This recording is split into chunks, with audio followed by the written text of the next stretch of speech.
नमस्कार मित्रों। आज पूरे देश में एक ही चीज़ की गूंज है, ईडी ईडी ईडी। आज ईडी को सैल्यूट करने का मन कर रहा है। ये जो नेता हैं, जब ये कभी किसी स्कैंडल में या किसी उसमें फंसते हैं, जब ये केवल राजनीतिक बताते हैं, वह राजनीति के कारण हमें फंसाया जा रहा है और हमारे साथ मशीनरी का दुरुपयोग किया जा रहा है, हमें बदनाम करने की कोशिश की जा रही है, ये इनका एक तकिया कलाम हो गए हैं। असल में इन नेताओं ने लूट मचा रखी है।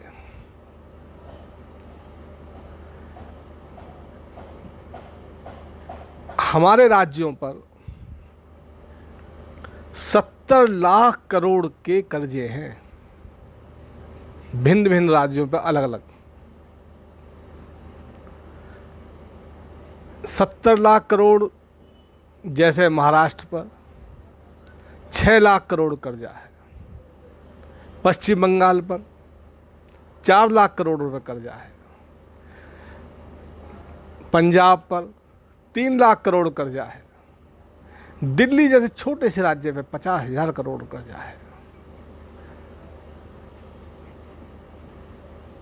तो फिर भी इन नेताओं को ये जो ईडी के शिकंजे फंस रहे हैं, इनको ये अपने राज्य का कर्जा, अपने राज्यों की बदहाली, लोगों की परेशानी ये नहीं दिखाई देती। कैसे पश्चिम बंगाल में नोटों के जखीरे पकड़े जा रहे हैं। अगर ये ही नोटबंदी से पहले पकड़े जाते तो ये करोड़ बने अरबों में होते।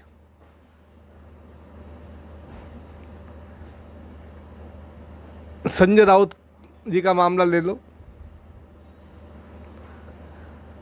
क्या है ये मामला जो ये ईडी को बदनाम कर रहे हैं, भाई राजनीतिक द्वेष की भावना से कर रहे हैं या सरकारी मशीनरी का दुरुपयोग कर रहे हैं। ये मामला है 2008 का। मुंबई के गोरेगांव इलाके में एक सिद्धार्थ नगर नाम का एरिया है। उस सिद्धार्थ नगर एरिया में एक पटरा चौल के नाम से एक जगह है। उस जगह तकरीबन 47 एकड़ ज़मीन है। वो अच्छी लोकेशन में ज़मीन है। MHDA ने वहाँ विकास की नीयत से, विकास डेवलपमेंट के उद्देश्य से ये सोचा है उस एरिया में डेवलपमेंट होना चाहिए और वहाँ 672 झुग्गी झोपड़ी चौल टाइप की वो एरिया वहाँ बसा हुआ था। तो MHDA ने एक टेंडर दिया एक कंपनी को। उसका नाम है गुरु आशीष कंस्ट्रक्शन प्राइवेट लिमिटेड। जो कंपनी परवीन राउत, जो संजय राउत के बिल्कुल नज़दीकी है, उनकी कंपनी है गुरु आशीष कंस्ट्रक्शन प्राइवेट लिमिटेड।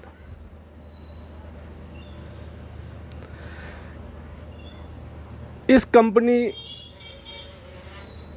को टेंडर दे दिया MHDA और ये कंपनी और 672 लोग वो जो वहाँ चाल बना के रह रहे थे।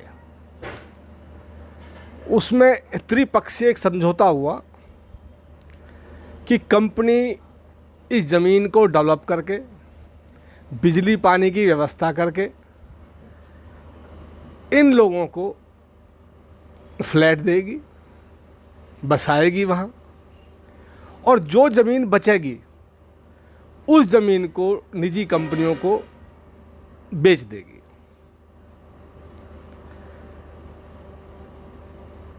हुआ क्या, गुरु आशीष कंस्ट्रक्शन प्राइवेट लिमिटेड कंपनी ने, जो कि परवीन राउत की है, ने उस ज़मीन के 9 बिल्डरों को 901.79 करोड़ रुपए में वो ज़मीन उनको दे दी, और 138 करोड़ एक मीड वो जो एक और योजना बनाई,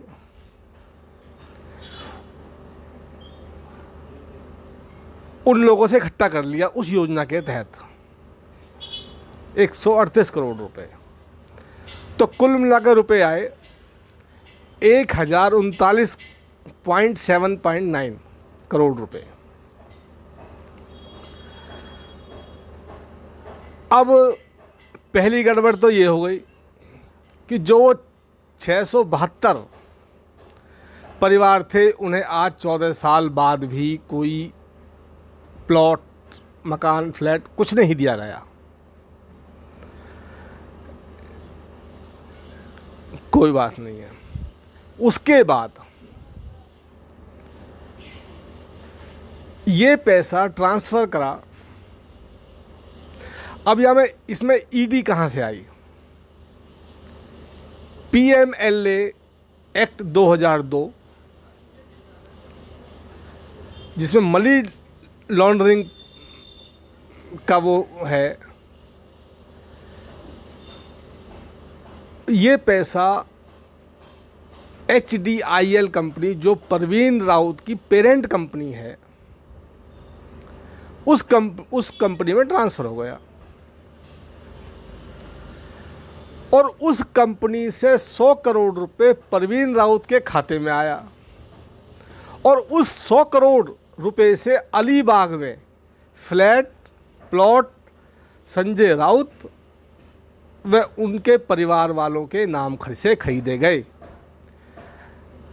डाइवर्सन ऑफ द मनी ये यहाँ पर हुई है। 1039.7.9 ये पैसा ट्रांसफ़र हुआ HDIL कंपनी, जो परवीन राउत की पेरेंटल कंपनी है, उस कंपनी से 100 करोड़ रुपए ट्रांसफ़र हो परवीन राउत के खाते में, और परवीन राउत के उसी खाते से संजय राउत और उसके परिवार वालों के नाम अलीबाग में फ्लैट और प्लॉट्स खरीदे गए। अब बताओ ईडी कितनी गलत है? ईडी कहाँ, ईडी मशीन का दुरुपयोग हो रहा है? आम आदमी को ये समझाने की कोशिश करते हैं, भाई ऐसे हालात चल रहे राजनीतिक, इस वजह से संजय राउत को परेशान किया जा रहा है, पर ये फैक्ट्स है। सरकारी ये ईडी जो हमारी संस्था है, ये बिल्कुल जायज़ और सही और जेन्युइन काम कर रही है।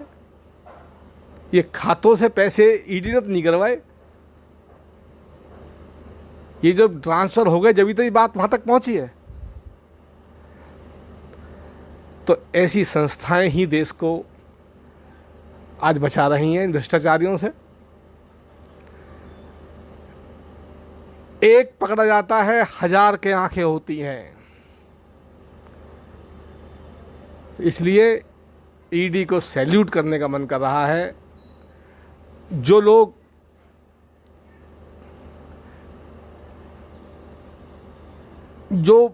इन राजनीतिक कारण, जो इनके बातों में सोच में राजनीतिक कारण से, यहाँ कुछ भी राजनीतिक कारण से नहीं हो रहा, ये कानून अपना काम कर रहा है